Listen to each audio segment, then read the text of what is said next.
The National Conference on Ending Homelessness is back this fall, and it's hybrid for the first time. You can join live in Toronto or virtually from the comfort of your own home from November 2nd to the 4th. Come connect with your peers, be inspired by exciting keynote speakers, and discover new innovative solutions to homelessness. At CAEH 22, register now at conference.caeh.ca. We'll see you there. We at On the Way Home would like to acknowledge the original stewards of whose lands this podcast is recorded on. In York Region, we recognize we're on the traditional territories of the Wendat, the Haudenosaunee, and the Anishinaabe peoples, and that this is the treaty lands of the Mississaugas of the Credit. And in Vancouver, we acknowledge that we are on the unceded territories of the Coast Salish peoples, the Musqueam, Squamish, and Tsleil-Waututh, whose presence on these lands continue to this day.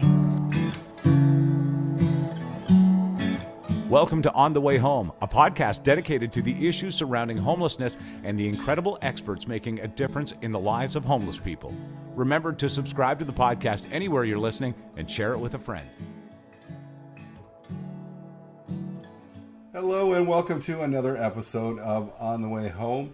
And thanks to all of you that join us every week to find out the challenges and the successes, the voices of lived experts, people with lived experience, and what they're doing in the area of housing, health, and wellness. And this week will be no different, I guarantee that. But before I get to this week's guest, I should introduce myself. I am Michael Braithwaite from Blue Door, and Blue Door is one partner of two, the other being the Canadian Alliance to End Homelessness, that puts on this podcast weekly. What's happening at Blue Door? We are really excited right now at Blue Door. Passage House, which was built by the region of York. It's a modular build, and it was pretty quick that they put this up in the last 18 months. It's a beautiful building, efficient building. It will provide one-bedroom apartments to 18 men, many of them seniors. It's transitional housing, so it's pretty cool. It's beautiful. It's dignified. It's what they deserve. And Blue Door will be operating that. So that by the time this podcast airs, that should be up and running.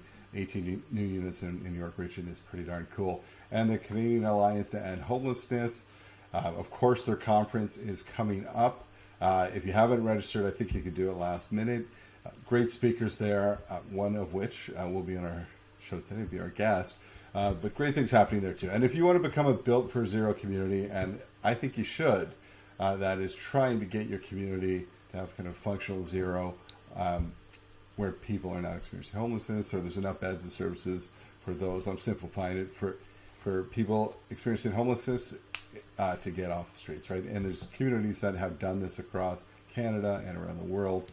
So become a Built for Zero community. You will not regret it. You'll see drastic reduction in chronic homelessness numbers and number of veterans experiencing homelessness. So check that out. Go to caeh.ca. I was going to say the www. My kids are like, Dad, you don't have to actually put people, that's a sin. So caeh.ca, check it out. And of course, you could go to bluedoor.ca to find out what's happening. But I want to get to today's guest. We are going to talk about something really, really interesting and cool. She is an expert. She's a researcher. Today I have with me Sarah Canham, who's an associate professor at the University of Utah. She was hired as a part of a cluster hire. I just lost my... Sarah is with... there we go. Sorry. If it seems like I'm reading this, it's because I am. And then my monitor just flickered off, right? Just as I needed it. So Sarah was hired as part of a cluster hire focused on examining resilient places for aging. Sarah holds a joint appointment in the College of Social Work and the College of Architecture and Planning in the Department of City and Metropolitan Planning. She is also the Associate Director of the university's Health Interprofessional Education Program. Dr. Canham's community-based research engages with a broad network of providers, clinicians, and persons with lived experience to examine homelessness, something we've always talked about. Those voices are super important when you talk about anything to do with housing and homelessness, housing security, health and social service delivery, and aging. Using a social justice lens, Sarah's work seeks solutions to systemic barriers to aging well in various environments. We're going to talk about that today. Sarah, welcome to the show. Thank you so much for having me. I'm really excited to be with you today and to join you in conversation. Awesome. I said just before we started the show, I was talking to Sarah and I said, don't worry, we never have to have edits. And then I went ahead and messed up the bio. But the rest of the show is going to flow perfectly. We ask the same question to everyone who comes on the show. And while there's similar themes, it's always a little different because it's very personal to people. And that is, what does home mean to you? Thank you, Michael. And I just want to acknowledge that I'm joining today from Salt Lake City, which is the territories of the Ute, the Paiute, and the Goshute people. So I'm privileged to have the opportunity to live and work here when I'm not spending time in Canada. So for me, home is something, and I listened to your podcast, so I know that this is a common question you asked folks. And I was thinking about this question and realizing that I don't have a good definition for myself yet. I think I'm still working on what it means for me. I think a lot about what homeless is. I don't often, and for others, because I'm privileged to have always been housed myself. So, um, so so I know a lot of people think of community. A lot of people think of more than the bricks and the mortar. But for me, I think it's something that I'm still working through just as an individual. Like, what is home? How can we make home something where we feel safe, we feel secure? And I really appreciate that so many people have different definitions and different understandings of it. Just the fact that the world that we live in is a socially constructed place, and just the same way that homelessness means different things to different people, I think we can really appreciate that home does too. So for me, it's a work in progress. I was down here in the States, I was up in Canada, I'm back in the States. So geography is something I move between a lot, and because of that, individuals and families too. So for me, I'm still kind of looking for my home and trying to figure out what it means for me. Yeah, that's fair enough too. It's funny, I thought it was a fairly simple question until a while back it was asked of myself. I'm like, wow, it's a tough one, right? It's more of a feeling. Yeah. The common theme for most people too is they never talk about the bricks and mortar part of it. It's where I end up. It's the safety piece. It's family. It's community. That kind of thing. So absolutely. Now you talked a little bit about this. You said you're back and forth from the U.S. to Canada. We touched about what you do in your daily life for work. Can you talk to us just a little bit about your journey into this work, into the sector? Thank you. Yeah. So I started off, my background is really in studying older adults. Gerontology is the field that I was trained in. And I was trained on the East Coast down in the States. I I then moved to Vancouver in 2013 and was working in Simon Fraser University, where we're partnered with a good number of agencies in the area. Um, and there was one agency in particular. It's been rebranded now, but formerly they were called the Greater Vancouver Shelter Strategy, and essentially approached the gerontology department that I was situated in and said, we're noticing an increased rate of older adults who are in our clientele, and you all are gerontologists, and can you help us understand this issue, really starting with like a needs assessment of what homelessness might look like for people who are older versus, and when we say older, we're really talking in the sector, sorry listeners, but as young as 45, but 45, 50 is kind of the age we're thinking of when we say older in this context. And so essentially, as a community engaged and community-based researcher, we started really partnering with those in the Vancouver context who were approaching us and saying, hey, researchers, can you help us understand this issue a bit better? And so since that time, I'm on this journey with so many people now. And once, I think this story very well, once you meet more people and once you hear the stories and you hear about the resilience and you hear about um, the great stories that people have and the diversity of stories that people have, all that are rooted in really injustices, that you can't help but just want to keep focusing on this. And so, we always say, hopefully I can get myself out of business by solving and eradicating homelessness. And so, one day I do hope to move my research into something else, and really just focus. And maybe I'll go back to asking people what home means to them. But yeah, it was really the community that approached us and said we need help understanding this issue so that we can then work towards solutions and advocate for more funding and resources and all the stuff the sector still needs today. Yeah, that's so interesting too. That you didn't go to school for social work, but it's gerontology angle, and it's interesting. I fall within that older definition, coming up on 50 this year. But quite often, when I think, because we'll get asked, and we've seen the fastest growing population experiencing homelessness right now at Blue Door is senior men, and we say senior 50 plus because also people have spent a lot of time on the streets, present a lot older. Their health is not of a 50-year-old that has been privileged enough to have house and health care, but a lot older. And I believe, too, the average lifespan of someone who is chronically homeless is about 47. That's what I think. Yeah, so, it is 10 to 20 years younger than the general population age for lifespan. So it's stark and awful. So we need a lot more resources. We need to be doing a lot more about it too. So thank you. That's accurate. So we're talking today about older adults who experience homelessness.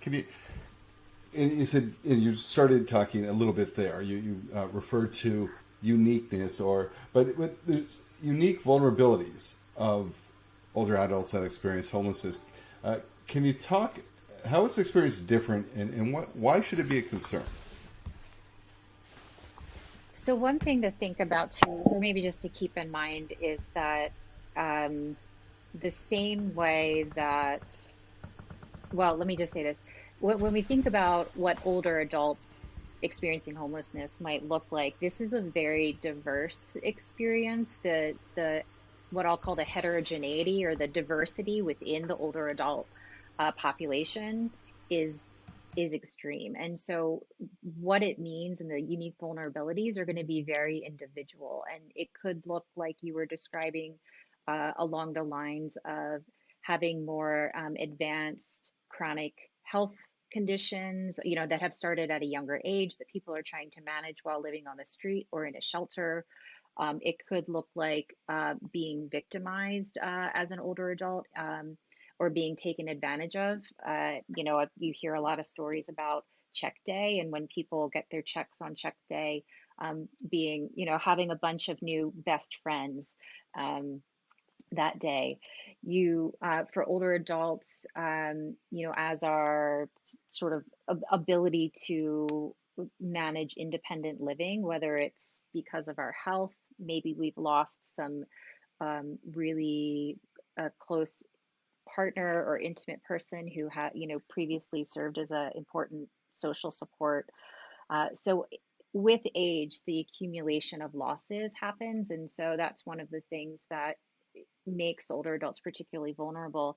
And then not having really purpose-built locations where older adults can stay or live, or even as they're transitioning from, let's say, the street to a shelter into some more permanent supportive housing location, there aren't a lot of places along that continuum that were purpose built to support persons with disabilities, physical disabilities, and some of the more complex health needs that people have in later life. And then there's also the income issue, is that we live in a world where we haven't seen incomes increase at the same rate that we've seen housing and cost of living increase. And so people don't have as much opportunity to save what some people term a nest egg, so that they can rely on that in later life. So as costs of housing are going up,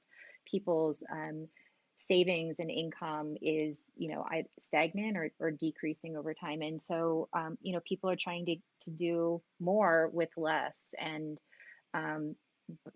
you think of this like cumulative disadvantage. By the time you're in your 40s, 50s, 60s, you might not have had the same opportunity to accumulate the wealth that will help you stay housed. And we don't have to go there, but there's also different pathways into homelessness. You have individuals who have been chronically homeless and who have aged into homelessness. They've been homeless over a longer period of time, and then you have another kind of, it's a very overgeneralized group, but it's people who are newly homeless in later life, and we're seeing, even following the onset of the pandemic, this has been a huge issue for people, and so some of those unique variables that older adults have, it will depend, impact people at different points in their life too. So a lot of diversity.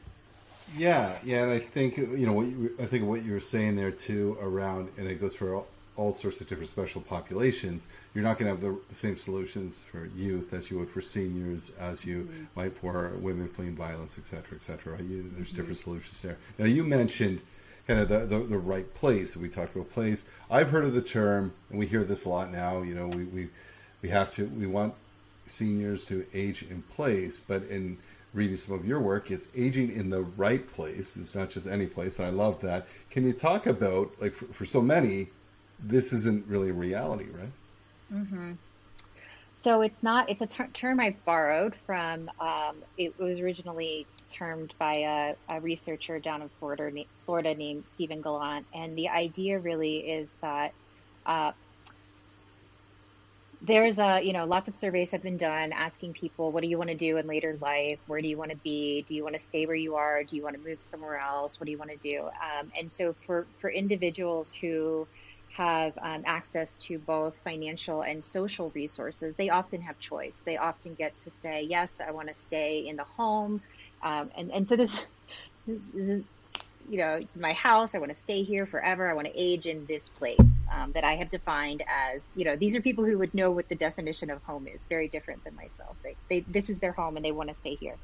And then there's been this shift in really recognizing that that's a very privileged standpoint, that there are certain people who can age in place as they define, but there's this idea we really need to be thinking about in terms of aging in the right place and matching people's um, needs, their conditions, their vulnerabilities, their strengths to the place in which they are living. And so really the idea behind aging is the right place is really mapping people's um, communities, their housing, their neighborhood, um, all of the pieces in your community, your transit, access to social services, access to support systems, to make up an individual's place, so that it is the right place for them at that particular point in their life. And so really just matching people's place to what's right for them at that time, at that point in their life. Yeah. That's interesting, and we quite often in the work that I've been a part of, we learn from our failures.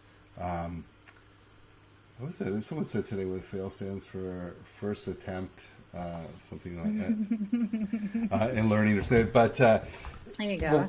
what we learn too is that when we put people in a home, even with supports, community plays a big part too, right? The community around them. So if you take someone, and quite often with social housing, it's when, and I've been told this with waiting lists, they'll say it's not that it's just 100,000 people waiting for supportive housing. They want it in their community.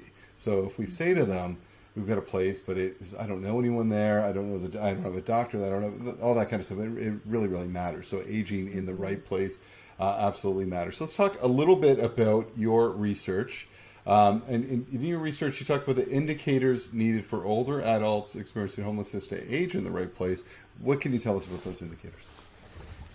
So I'm part of a CMHC, a Canadian Mortgage Housing Corporation, co-funded partnership grant that I'm fortunate to have a number of community partners in Vancouver, Calgary, and Montreal. And so one thing we did over the past maybe 2 years ago is we started having conversations about what are the items, what are the things that make up aging in the right place for specifically a population of older people experiencing homelessness, and talked through what some of these indicators are or factors are that really need to be part of the aging in the right place, kind of what we think of as a framework. So recognizing that what aging in the right place might mean for somebody who's been stably housed with access to a lot of financial and social resources over their lifetime might look very different than someone who's had um, been living paycheck to paycheck, or had a significant loss later in life and now is faced with being at risk for homelessness. And so what we heard through conversations with our community partners and the lived experts on our partnership team is that there's the built parts of it that I sort of spoke to earlier, the housing, the transportation, the down to the sidewalks. Can people navigate the neighborhoods around them? Really, that built environment, both of the unit that they're in, the housing unit itself, as well as the neighborhood. Can they access their pharmacy and their grocery store and their library and all the places that have meaning to them? And then are there if they need resources to come into their home, are those elements able to come into their home, or are they accessible within a close proximity outside the home, sort of off-site resources?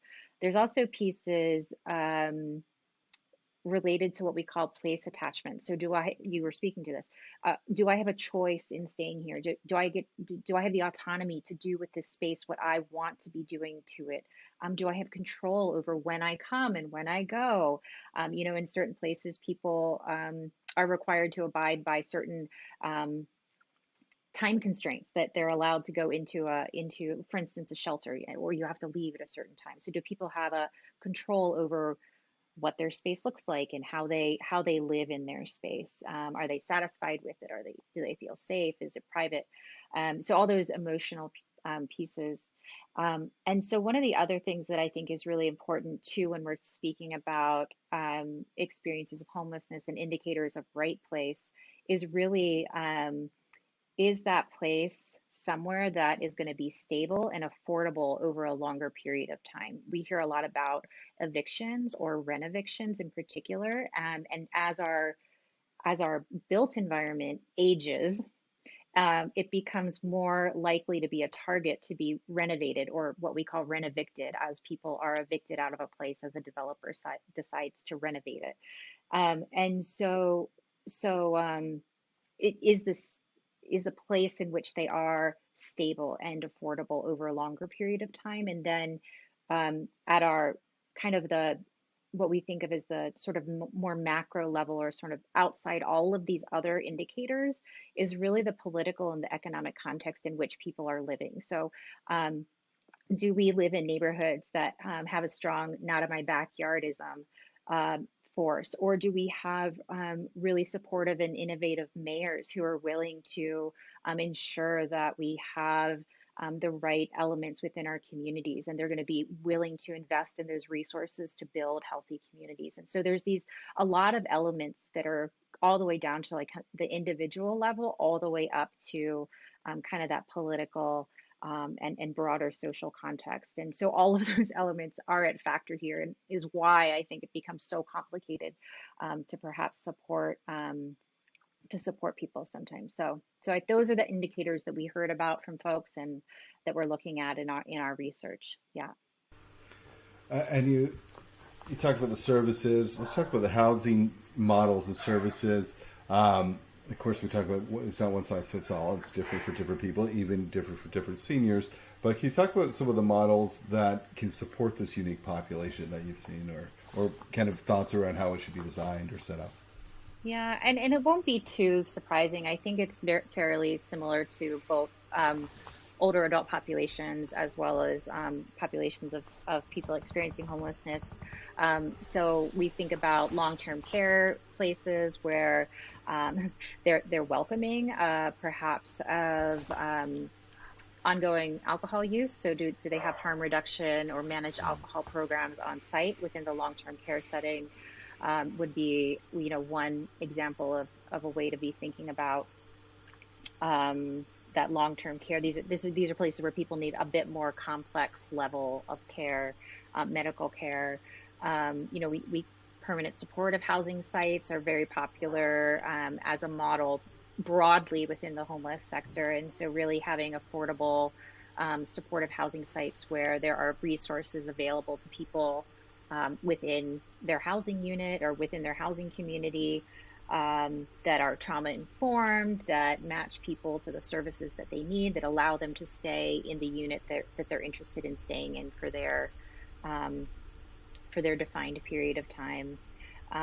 There's also supported is slightly different than supportive. Supported is where there's off-site resources that are able to be brought on site. Just slightly lower level of on-site services provided. We have, there's also models of transitional housing. So as people are moving perhaps from a variety of other settings, they might need a transitional space where they can get sort of I'll just say their feet under their, how do you say that? What's that saying? Their legs under, no. Yeah, you get your feet under them, yeah. Thank you. Yes, get their feet under them while they're, maybe they need a short period of respite following a hospital stay, or perhaps they need assistance in getting particular IDs. People's identification gets lost if they don't have a stable place in which to store and file things away. And maybe they need to save a little bit for either a rent for rent or a deposit of some sort. So transitional housing is a really important part of the transition of people from shelter or other temporary places. And there's also, even shelters and temporary places that do have on-site medical resources. These medical respite programs are a really nice model for helping people who do have these a bit more like acute needs before they transition to another location. Are there examples of people that are doing this that you've seen that like this is brilliant, this city, this place? Who's doing this well? Anyone?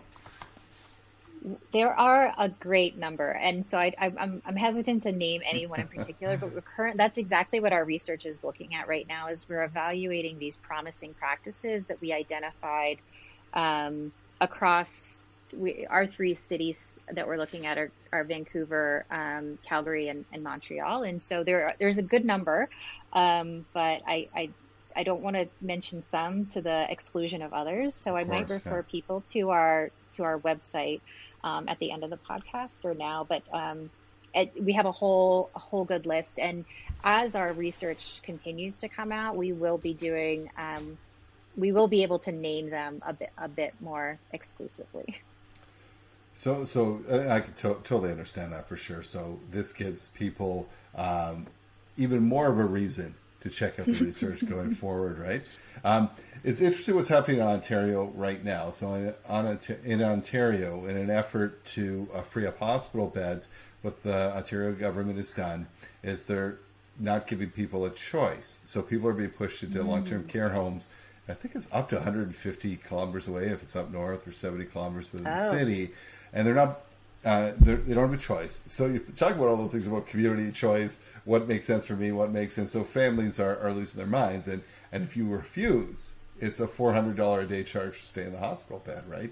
And so the concept of, yes, we need to free up beds, but the whole long-term care piece, pushing people into places that their families and themselves are not comfortable. It goes against everything we've been talking about today. That makes sense for seniors, right? And I also read today, I did not know that the average length of stay in long-term care in Ontario, at least, is only 18 months. I didn't know that. That's really interesting. That's not as long as you would think. No. I think, I don't know. I mean, there's a huge wait list for long-term care, and housing in general is really, really tough. But pushing people into places that, and I think some of the worry too is some of these places during the pandemic did not weather it as well as others, and so of course they want what's best for their loved ones too. So you mentioned you're working on this. You working on anything else? What else are you working on that we could get excited about? Well, I'm also part of another research group that'll be at CAEH, and this really stems from some of we have on the project I was just describing to you, we have a team of lived experts who we meet with and talk through things with, and so one of the projects we're collaborating on as part of that team is really thinking about community conversations to disrupt discrimination and really digging into the experiences of discrimination, specifically for people experiencing homelessness, as a distinct experience from the discrimination a person might experience because they have a mental health condition, or are using substances, or because of the color of their skin, or because of their age. So there's all these different ways in which people experience discrimination, and our core argument is that people who are homeless also experience discrimination for the fact that they're homeless, and then it intersects with all these other multiple types of discrimination to sort of multiply disadvantage them. And so we're diving into that work and trying to think about how we can shift the narrative around people who have had or are currently experiencing homelessness. And so I'm really excited about that project and working with those partners. And we do have another group will be presenting on that at CAEH as well. So I'm excited about that. Yeah, check that out. There's a couple things happening. If you haven't signed up for the conference yet, there's still time. You will hear this before the conference. Listen, I got to tell you, listeners, if you're watching this video, if you look behind Sarah's, I think what is her right shoulder, I love the sign there. It says, "One job is not enough," one job should be enough. Yes. I support hotel workers. I can't believe with my eyes I can read that, but I love that because on the podcast as well, we've talked about, so many people experiencing homelessness. It's a result of income, right? Or lack of income and the lack of making a living wage. So not surprising, but I love it. This was another conference we went to, and these were hotel workers in Boston who were on strike at the time that our conference was there. So many of us joined the strike efforts to support the hotel workers, indicating that we also believe that one job should be enough and that they should be paid a living wage. So it's a really meaningful experience. Absolutely. And I think something that many people, when you talk about, you were talking about discrimination too, is that the judgment and stigma that there's so many of what might be labeled the working poor, right, that are working, that are still in shelters because it is not enough, and it absolutely should be. And it's interesting for, talking about discrimination, I mean, the multiple forms of it, I've never really thought of that on its own with someone experiencing homelessness, because already when you take a look at people who experience homelessness, the discrimination around race or addictions or mental health, like all the different factors, right? But and I remember my work with youth, more on the stigma, where many youth will not disclose they're experiencing homelessness because they don't want to feel that discrimination from others at school. And where people will say, well, there's no way that kid's homeless. He's got Nike shoes and an iPhone, whatever. I'm like, and nothing else, right? Because they'll do anything to fit in, to not have someone, and even the mental cycle of, are you homeless? Or, no, I'm not, because their thought, or what they think homelessness is the guy in the street corner asking for change, and I'm not that person, right? Do you have a place to stay tonight? Well, no, you don't have a safe place to stay. Well, you're experiencing, but it's in fact where some places have actually changed the language to make it more welcoming, so kids are safe. Right. Yeah, no, absolutely. I do think it's its own unique type of discrimination that we have not really delved into. And coming trained as a gerontologist, where first someone had to name or make the word ageism before people really started trying to do, not before, but it was a thing. And now there's whole sectors of people doing work that are anti-ageist work. And I think we need to move in that direction towards our approach to people who are unhoused or, at risk for homelessness too, is change the narrative around that. So. Absolutely. Now, I want to ask you a question. Gerontology, you go into school. I should have asked you this at the very beginning. Why gerontology? Was it of special interest to you? Yeah, I mean, honestly, when I was in undergrad, there were so many people going to early childhood education, and I took a class on death and dying, and I was fascinated, and that was really the hook. And then I took more and more classes, and then it's like talking with people, and this is very similar to my entry into working in the homeless sector.